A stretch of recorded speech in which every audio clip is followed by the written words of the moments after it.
नमस्कार दोस्तों, आप देख रहे हैं न्यूज़ 24 भारतवर्ष। साथियों, आज एक ऐसे मुद्दे को लेके हम पंजाब खुड़गांव में आए हैं। यहाँ पे भूमि अधिग्रहण का मतलब एक अवैध तरीके से खंभे लगाने का काम चल रहा है, जिसको लेकर यहाँ पे धरना प्रदर्शन दिया जा रहा है। आइए बात करते हैं गाँव वालों से कि उनकी समस्या क्या है और वो इसका कैसे समाधान चाहते हैं। सर नमस्कार जी। ये यहाँ पे सर, सबसे पहले आप हमारे दर्शकों को अपना नाम बताइए। जी, मेरा शमशेर सिंह है, हरियाणा एसकेएम से। मैं ये कहना चाहता हूँ, जब देश की संसद में कानून ड्रॉप हो चुका है 2 बार कि जो आधारभूत संरचना है बिजली की वो प्राइवेट डिस्कॉम को न दी जाए, क्योंकि उसमें किसानों की और जो दिल्ली में सब्सिडी दी जाती है मासिक बिलों पर ख़त्म हो जाएगी। वो सरकारी डिस्कॉम ही दे सकता है। उसके बावजूद 5 राज्यों में, जिस तरह खेदड़ी से लेके आपके ये ओचंदी बॉर्डर, और ओचंदी बॉर्डर में जो पावर ग्रिड है उसमें बहुत बड़े स्कैम्स हैं। जो आपके उसके जो बात करें स्कैम की, किस तरह का स्कैम है बताएंगे आप? स्कैम ये है, मास्टर प्लान बना जब एमसी मेहता की बहुत डायरेक्शंस थी, ग्रीन बेल्ट के लिए था, उसमें सिर्फ हॉर्टिकल्चर के और नॉन कंक्रीट प्रोजेक्टों के लिए जगह थी, लेकिन वहाँ पे वायलेशन करके ना कोई एक्विजिशन किया गया, एक सेल कंपनियों से ज़मीन इकट्ठी की गई और एक पावर डिस्कॉम के अधिकारी के नाम पर रजिस्ट्री हुई। बहुत सवाल हैं, वो खुलासे हम यूँ नहीं करना चाहते क्योंकि सर्वोच्च न्यायालय से हम इसकी जाँच कराएंगे। रही लाइनों की बात कि दिल्ली और राजस्थान के किसान के लिए कोई मुआवजा पॉलिसी तक नहीं है, तो जब एक पैसे की भी इसके लिए कोई मुआवजा पॉलिसी नहीं है तो बिना नोटिस, जब बिना उसके, जब विकास गुलिया की यहाँ पे खुदाई हुई तो उसने अपने खाप के आवाज़ करी, तो भाई साहब जैसे 84 खाप गुलिया के यहाँ एक बैकअप के लिए आए और परवीन नंबरदारा और ये जो टीम दिल्ली की जिस तरह सारी जुटी, सारे विधायक, विपक्ष और सामाजिक संगठनों के प्रमुख, इनकी पंचायत में फैसला लिया गया। इन्होंने गांधी की तरह जैसे उन्होंने नमक तोड़न आंदोलन किया था, इस तरह से उन्होंने खड़े बुराई का कार्य किया। खंबे लग रहे हैं, इसका क्या किसान को कोई मुआवजा वगैरह कुछ राशि नहीं मिली है? ऐसा इसकी कोई पॉलिसी नहीं है। और मुआवजा राशि कोई पॉलिसी ही नहीं है। वैधानिक पॉलिसी नहीं बनी दिल्ली में। राजस्थान और दिल्ली के किसान को उससे गाय के लिए कर दिया, जिसका बंदीकरण स्टरलाइजेशन कर दिया। ना तो नए दूध हो सकती, ना वो कोई 2 डोके काट सकता। कट्टनता इनके राक्षस आगे बार ने बांध दी। तो ये शर्म की बात है सीएम के लिए भी, एलजी के लिए भी, कि इनका जो सर्कल रेट था वो 3 करोड़ कह तो रहे थे एलजी साहब 5 करोड़ करना है, वो भी टसल में घूम रहा है। 41 करोड़ जब एक आईएएस ने कर दिया तो उसको निलंबित करके उस पर 5-5 जांचें कर रहे हैं और पंचायत उसको सम्मानित करने की बात कर रही है। तो 41 करोड़ का 85% लगा लो भाई। और एडवोकेट जनरल ने निर्देश कर रखा है, जहाँ विभिन्न राज्यों में याचिकाएं पड़ी थी कि भाई आप ये यूनिफॉर्म पॉलिसी लागू करो और कानून बनाओ। तो जब ये सत्र चलेगा, अगर ये एक्सरसाइज इसी तरह किसानों के देरी की परीक्षा ली तो विधानसभा के सामने और पार्लियामेंट के सामने किसान ट्रैक्टर लेके फिर पहुँचेंगे। मतलब आपका कहने का तात्पर्य है कि जैसे किसान आंदोलन पहले हुआ था वैसे ही दोबारा आंदोलन उठने की, उससे भी खतरनाक आंदोलन उठने का खतरनाक इसलिए है, तब तो बॉर्डर पे दिल्ली और किसान के भाई में एक डिवीजन बना दी थी, लेकिन दिल्ली के किसान को कैसे रोकोगे पार्लियामेंट जाने के लिए? वो तो पार्लियामेंट चलाता है, उसका सेक्रेटरीट चलाता है, दिल्ली पुलिस का 60% हिस्सा दिल्ली के किसान का बेटा है, उसको कैसे रोकोगे? नहीं, उनको रोकने का तो कोई मेरे ख्याल से सवाल भी नहीं बनता है। दिल्ली के अंदर वो कैसे भी नहीं रोक सकते। सर नमस्कार। नमस्कार सर, सबसे पहले आप दर्शकों को अपना परिचय दीजिए। देखिए, मेरा परिचय, मैं गुलिया खाप 84 का प्रधान हूँ और मैं राष्ट्रीय अध्यक्ष भी हूँ अपने गोत्र का। सुनील गुलिया नाम है मेरा, गांव जहांगीरपुर, डिस्ट्रिक्ट झज्जर। सर, जो ये यहाँ पे गड्ढे खोदे खंभे लगाने का काम चल रहा है, इस बारे में आप क्या कहना चाहेंगे? ये बहुत ही दुखद घटना है और इसकी बारीकियों से विधिवत जो रूप से जो जितनी भी कानूनी बातें थी, जितने तर्क थे, उतने अपने शमशेर जी ने बताने का काम किया है। तो मैं आपकी इसको ज़्यादा लंबा ना खींच के, हमारा एक ही विषय था कि जो दिल्ली के किसान के साथ, पीछे हरियाणा के किसान के साथ, और ये खेतड़ी डिस्ट्रिक्ट झुंझुनू राजस्थान से ये चालू हुई है लाइन, जिस प्रकार से क्रूरता करते हुए आ रहे हैं, ना कोई नोटिस है, ना कोई मुआवजे का प्रावधान है। तो ये इस प्रकार की बातें हमारे पास जैसे पहुंची तो हमारे को बड़ा महसूस हुआ कि जो है एक बहादुर कौम के साथ इस प्रकार का दुर्व्यवहार हो रहा है, क्योंकि हमारे बच्चे, सभी बच्चे जो हमारे वो सीमाओं पर बैठे हैं, डटे हुए हैं, पैरामिलिट्री में भी, मिलिट्री, एयरफोर्स, सभी चीज़ों में, और यहाँ उनके माँ बाप और उनके भाइयों के साथ इस प्रकार की क्रूरता हो रही है। तो हम इसका जो है पूर्ण रूप से गुलिया खाप इसका तन मन धन से इसका समर्थन करने आए हैं और हम इसका पूर्ण रूप से जो है ना इसकी भर्त्सना करते हैं। और इस कार्य को जो है जिस प्रकार से ये कमेटी हमारे को दिशा सूची देगी, हम उसमें पूर्ण रूप से उनका साथ देने का काम करेंगे। सर, आज आप केंद्र सरकार से और राज्य सरकार से क्या मांग करते हैं अपने किसानों के बारे में?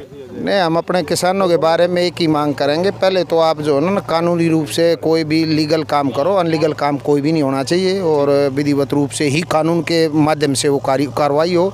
और अगर कोई इस प्रकार का कोई प्रस्ताव पास होता है तो उसके अंदर जो है मुआवजे का एक बहुत ही उचित प्रावधान होना चाहिए और विधिवत रूप से उसकी कार्रवाई करें, ना कि इसको जो है चोरी छुपे इसके रात को गड्ढे खुदवाने का काम करेंगे और किसान को घेरने की कोशिश करेंगे तो हम उसका विरोध करेंगे। अब जो हमारे आंदोलनकारी किसान जो यहाँ पे बैठे हैं उनका अगला कदम क्या होगा सर इसको लेकर? उनका अभी जो है मीडिया में इनके ये जो कमेटी है उनके प्रवक्ता भी हैं अपने सतेंद्र जी भी, और वो उनकी कमेटी है, वो कमेटी जो आप लोगों को पूरी इनकी अपनी एक बैठक करने का जो है ना, बैठक करने के बाद मीडिया के माध्यम से बताने का काम करेंगे। और आज अभी जो यहाँ वक्ता बोल रहे थे उसमें एक दिल्ली देहात के अंदर एक बड़ी पंचायत का भी आयोजन जो है जल्द ही करने का काम करेंगे। ठीक है सर, नमस्कार। हाँ जी, मैं सर सबसे पहले आप हमारे दर्शकों को अपना परिचय दीजिए। चौधरी राम कुमार सोलंकी, प्रधान पालम 360 गांव का। हाँ जी, हम ये कह रहे हैं जी, ये जो गड्ढे खोदे हैं इलीगल, आज पंचायत यहाँ जो हुई उसमें निर्णय लिया गया कि भाई मुआवजे बगैर जो ये गड्ढे खोदे किसानों के, तो जब तक मुआवजा नहीं मिले, कानूनी प्रक्रिया पूरी नहीं होती, जब तक इन गड्ढों को हम नहीं खोदने देंगे ना बनने देंगे। इसलिए जैसे बुला के भाई इन गड्ढों को सबसे पहले भरने का काम पंचायत ने किया है कि भाई पंचायत के द्वारा किया जा रहा है। मतलब आप पंचायत का ये निर्णय है कि सरकार द्वारा जो गड्ढे खोदे गए हैं इनको भरने का काम पंचायत करेगी? पंचायत करे। मैं कैमरामैन को बोलूँगा कि एक बार दिखा दे सामने कि भाई किसानों द्वारा जेसीबी बुला ली गई है। कंपनी द्वारा जो कंपनी द्वारा जो गड्ढे खोदे गए हैं। हम तो सरकार का ही नाम लेंगे जी, कंपनी का एक बात है, कंपनी सरकार के बगैर खोद सकती है क्या? नहीं सर, वो तो सरकार के जो आदेश हो गए वही तो काम कर सकती है कंपनी। बगैर सरकार के नहीं कर सकते, सरकार सोई हुई है क्या? वैसे तो हमको एक 2 फुट का गड्ढा भी खोद देते हैं तो सरकार उसी टाइम पुलिस बुला के अरेस्ट करने को तोड़ देती है। और यहाँ से 20 फुट का गहरा गड्ढा खोद दिया, क्या उनको नहीं पता? तो क्या वो एनजीटी का वैसे आदेश आजकल सब कंस्ट्रक्शन बंद है और यहाँ 20 फुट गहरे गड्ढे खोदे जा रहे हैं। सर हो सकता है ना यहाँ पे सरकार को पोल्यूशन दिखाई नहीं देता होगा? नहीं, पोल्यूशन पूरी दिल्ली में क्या अलग अलग जगह का होता है? नहीं, जैसे गाड़ियों से पोल्यूशन होता है, हम अगर अपना मकान बनाने लग जाए तो उससे पोल्यूशन हो जाता है, वो तो सरकार को दिखाई देता है। लेकिन ये मिट्टी जैसे खुली पड़ी है इससे तो शायद सरकार को दिखाई नहीं देता होगा कि इससे भी पोल्यूशन होता है। देखो जी, वो सरकार को दिखाई दे या ना दे, हमारा किसानों का काम है अपना रक्षा करना, और हम ये गड्ढे भरवाने का काम कर रहे हैं पंचायत। और इसके गड्ढे की जो भरपाई, जो नुकसान है, जो फसल उजाड़ी है, इन्होंने फसल उजाड़ी और गड्ढे खोदे हैं, उसकी भी भरपाई हम कंपनी द्वारा लेने की कोशिश करेंगे। भाई कंपनी जो नुकसान हुआ किसानों का वो कंपनी दे। मैं कैमरामैन को बोलूँगा एक बार आकर दिखाए, किसानों द्वारा जेसीबी बुला ली गई है और अब जहाँ का जो पुलिस प्रशासन है उनसे बातचीत चल रही है। आइए हम आप लोगों को लाइव दिखाते हैं कि उनकी क्या बातें हैं और प्रशासन को क्या इनके द्वारा बोला जाता है। रात को भाई खेत में आप राउंड लगाते हैं, इन्होंने डीएम की सप्लाई कॉपी भी दी, एनजीटी के ऑर्डर्स भी दिए, मेल भी की इन्होंने कि भाई ऑनरेबल जस्टिस ने मेल पब्लिकली दे रखी है अब की बार, और चीफ सेक्रेटरी आपका रिपोर्ट देगा और 18 तारीख तक फिर वो लग रही रिप्लाई फाइल करना है। तो जब कमिश्नर पुलिस को जाली एसआई रमेश कुमार आए जो रात की बात कह रहे, उनको ऑर्डर भी दे दी और वो मेल की शिकायत भी दे दी, और यहाँ तक है कि कहीं फिर भी काम चलेगा तो एसएचओ कंसर्न वो सस्पेंड होगा। यहाँ तक भी हमने रमेश कुमार एसआई को डॉक्यूमेंट दे दिए, इनने अपनी जुडिशल अपील लगा रखी है, वो डॉक्यूमेंट दे दिए। तो डिस्प्यूट तो क्वासी जो जजेज हैं, वो कोर्ट है, वहीं तो सेटल होंगे ना। तो जो 1 महीने में स्टे की इन्होंने लगा रखी और अपने अपील लगा रखी, तो वो जब तक वो कंपनसेशन पॉलिसी नहीं बनती, मुआवजा नहीं बनता है, कंसर्न जज नहीं सुनता, तो तब तक ये धक्केशाही, तभी तो ये भाईचारा इकट्ठा होगा। नहीं तो किसके पास इतना समय? काम तो रुक ही रहा है। काम जी, खेत ना बोवेंगे, क्यों करने मट्टी पड़ी रही है? बिजाई का वो देखो, खेत की बुआई का टाइम है। आप सिर्फ एक बात बता दो, हम खेत में जब खेत का मालिक कौन है? विकास गुलिया मालिक है। अगर विकास गुलिया खेत में आगे ना गड्ढा खोद दिया तो गड्ढा आगे लेगा होगा जी? कि मैं आपके घर में जाके मान लो, देखो कौन भाई नहीं क्यों खोदा है? तो फिर नोटिफिकेशन दिखा दो, परमिशन दिखा दो, वो गड्ढा खोदने की परमिशन दिखा दो, गड्ढा खोदने की हम छोड़ देंगे। अगर उसके पास परमिशन नहीं है तो गड्ढा हटेगा। मैंने कहा था खेत आइडेंटिफाई कौन करेगा? रेवेन्यू करेगा सिजरा से, तो वो भी नहीं था।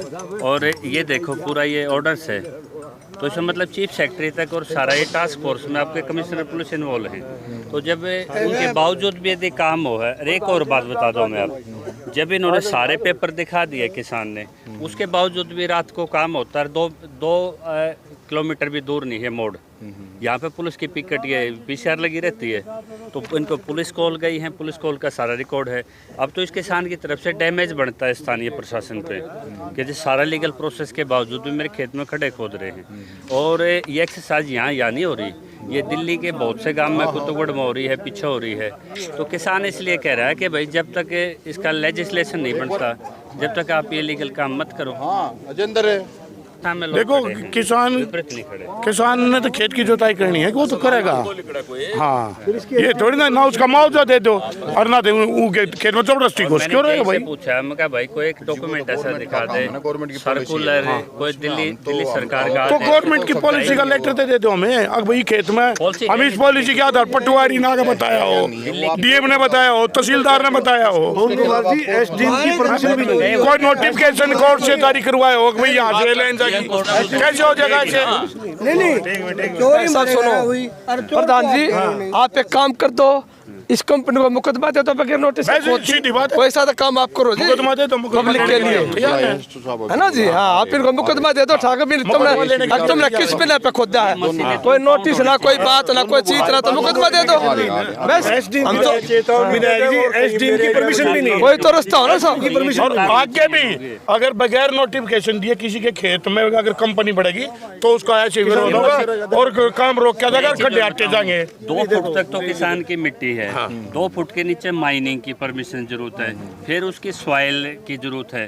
सॉइल जो 3 कंसर्न अथॉरिटी आती हैं, वो परमिशन एक की दिखा दो जी, यो तो कम से कम 12 फुट तार रखे नड़े नो ना पवन जी, कोई भी सिस्टम होना चाहिए ना थोड़ा लीगली सिस्टम आदमी के पास भाई वायलेशन है। तो ये जो मशीन जा रही जो ठाठा के सामान इम्पाउंड कर लेना चाहिए पुलिस को, एक्सप्लेनेशन मुकदमा देना चाहिए जिनको भी। वो तो बैकअप कर रहे हैं, कंपनी को दिख गया भाई बैकअप है, बैकअप की तो पोजीशन नहीं है, उसको पता लीगली नहीं है, SDM की परमिशन नहीं है, इनकी मशीन इम्पाउंड तो वो तो भाई प्रशासन का काम है। और ठिकाना क्यों कह रहे हो? पावर ग्रिड में कुतुबगढ़ से आसपास मिट्टी उठा है पूरी रात, आप मिट्टी चोरी होने लग रही है। मुकानी ऑफिसर हो वह कितना चल है रात ने, जब NGT के आप वहाँ रोक लो। हमारी नॉलेज में नहीं नहीं सबकी नॉलेज में 6,000 रुपए टेक्काला दे रोड तोड़ के घेर दिया। एक मिनट पर किले 2 लाख रुपए चले जाते हैं। जो बीट अफसर होता है ना जी, बीट अफसर, वो गली का भी एक का पता होता है। SHO को 2 लाख रुपए पर 6,000 रुपए पर ट्रैक्टर, SHO को 6,000 रुपए पर टैकड़ वहाँ चला जाता है। कुतुबगढ़ से मिट्टी उठ रही है और पावर ग्रिड में जा रही है, कहाँ से उठ गई भाई? अरे नहीं, बीट अफसर को सारा पता होता है। पावर ग्रिड पे एक मुकदमा नहीं बनेगा, पावर ग्रिड पे तो 20 मुकदमे बनेंगे। भाई कहाँ से मिट्टी? 12 अगस्त को नोटिफिकेशन आया लैंड चेंज का CLU का कि भाई ये ऐसे ऐसे यहाँ काम होगा। 12 सितंबर तक का उसमें टाइम था, 8-9 महीने से काम चल रहा है। NGT ने आदेश दे दिया, उसके बाद भी काम चल रहा है। अच्छा, जिस संवैधानिक पीठ ने दिया, ये डॉक्टर साहब आपको दिखा रहे होंगे, हाँ, तो इतने बड़े बड़े जजों ने ऑर्डर कर दिया कि भाई ये काम रुकना चाहिए। प्रशासन का काम है काम रुकवाना आज, कि भी काम रुके। एक बार बात करना चाह रहे हैं। फिर NGT की भी परमिशन नहीं है भाई। NGT जब पूरी दिल्ली में उन्हें परमिशन करा के भाई पॉल्यूशन है, कंस्ट्रक्शन चल रहा है, ऐसा क्या कंपनी की परमिशन नहीं है और ना ही NGT की परमिशन बिल्कुल नहीं है। आप अरे लाके दिखाओ प्रशासन, हमें लाके देखो, ये देखो आप NGT के देखो आप पटवारी को यहाँ पे किसी प्रकार की लाइन आ रही है नहीं आ रही है? पटवारी को पता नहीं, हल्का पटवारी को पता नहीं है, पता ही नहीं कुछ। और किसान को उसके खेत में, और किसान के खेत में ऐसा ही विरोध होगा, बिल्कुल नहीं कुछ नहीं दिया जाएगा भाई। हमारे खेत में है और मेरे को डरा के और तेरे को बंद करा देंगे। हमारे खेत में गाड़ के ये कोठड़ा रहा ये जो ये ठेकेदार के आदमी थे, हाँ ठेकेदार के पर सख्त ना हवालात दिवा देंगे। नहीं, ऐसा किसान दबाव में नहीं आएगा, किसी के दबाव में नहीं आएगा। और इसी प्रकार जो है जबरन अपने खेत के अंदर किसी को घुसने नहीं देगा, चाहे उसके साथ फोर्स खड़ी हो, चाहे कुछ भी खड़ा हो। अगर कार्य ये उनके साथ है तो हम भी इस देश के निवासी हैं, हम भी अपने मौलिक अधिकार रखते हैं और अपने मौलिक अधिकारों के साथ हम पूरी लड़ाई लड़ेंगे। हमारे खेत का इतना किसान के साथ अन्याय नहीं होने दिया जाएगा बिल्कुल ही। किसान खेत का मालिक है, इतना बुरा मालिक तो यहाँ दिखाई नहीं दे रहे। मालिक ये खड़े भाई, ये खड़े सारे खड़े, मालिक खड़े, एक मालिक खड़े, किसान खड़ा है, ये रे विकास गुलिया। मेरा कहने का तात्पर्य ये था कि भाई किसान से बिना पूछे उसके बिना पूछे जी, जबरदस्ती जी, मालिक तो रहा ही नहीं किसान। जबरदस्ती। अब तो मालिक कैसे हो गया, वो खदुआ खड़े एक मालिक ये है जी। हाँ सर, वो मैं मानता हूँ ये मालिक है, लेकिन ये तो डॉक्यूमेंटेड मालिक है ना बस। हाँ जी, इनकी मर्जी के बगैर खड्डे खोदने लग रहे हैं, मालिक कहाँ से है फिर? बिल्कुल, क्योंकि अगर किसी के घर में या किसी की जमीन में कोई भी आदमी जाता है तो उसकी अनुमति के बगैर थोड़ी ना जाया जाता है जी। तो ये तो दिखाई नहीं दे रहा कि आपकी बिना अनुमति, बगैर अनुमति के रात को आके खोदे खड्डे। जब मैं बुलाया तो मेरे खेत में निशान लगा रखे थे, खुट्टी काट रखी थी, चूना से कर रखा, तेरे खेत में एक यहाँ है, एक यहाँ है ये। और अगले दिन तक खुदा मिला मुझे। राम निवास, पंजाब खोड़, पंजाब खोड़, पंजाब खोड़ राम निवास। हाँ जी। और वो पिछले वाला खेत है जी, जबरदस्ती काट दिया। गलत है ऐसे, किसी दूसरे खेत में कोई नहीं